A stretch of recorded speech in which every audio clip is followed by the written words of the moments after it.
Okay. हमारे साथ अधिवक्ता साथी हैं पंकज कुमार जी।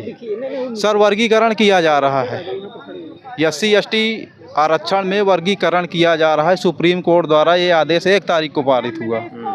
लगातार सुप्रीम कोर्ट द्वारा बहुजनों के खिलाफ जो है निर्णय आते हैं। ऐसा क्यों हो रहा है कि लगातार शेड्यूल कास्ट के खिलाफ ही निर्णय सुप्रीम कोर्ट द्वारा आते हैं? देखिए, सुप्रीम कोर्ट में ऐसे कई बहुत से जजमेंट हैं।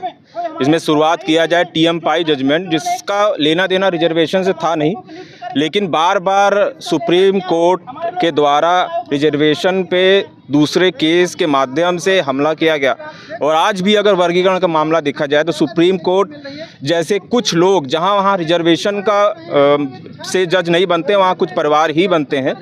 और ऐसे लोग, ऐसे वर्गों के बारे में अगर कह रहे हैं कि हम उनके हितकारी हैं, ये तो सरासर न्याय की बात है।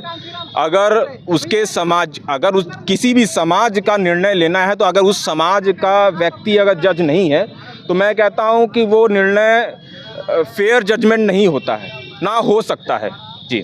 सुप्रीम कोर्ट के द्वारा लगातार जो ऐसे निर्णय आते हैं, ख़ास तौर से शेड्यूल कास्ट जो अपने आंदोलन के लिए जानी जाती है, वो आंदोलन करके सरकार को झुका देती है, चाहे 2 अप्रैल वाला आंदोलन पीछे वाला रहा हो।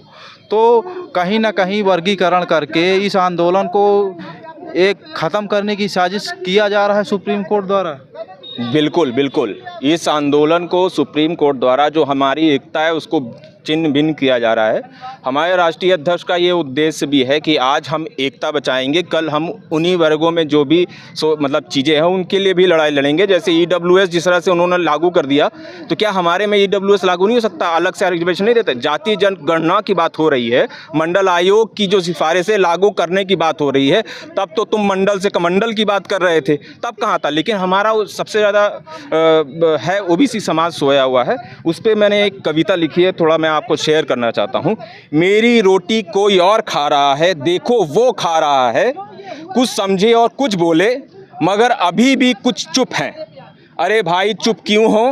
मेरी रोटी कोई और खा रहा है, क्या अभी भी नहीं समझे? धत तेरी की, अरे बहुजन तुम्हारी रोटी वो खा रहा है। कितने बहरे गूंगे हो गए भाई, जोर से बोलता हूँ अब। तुम्हारी रोटी वो खा रहा है, 85 की रोटी 15 खा रहा है। आखिर समझ गए? अगर अभी भी नहीं समझे तो कृपया मुझे समझा दिए, जग जो तुम नहीं समझे, जो मैं नहीं समझा।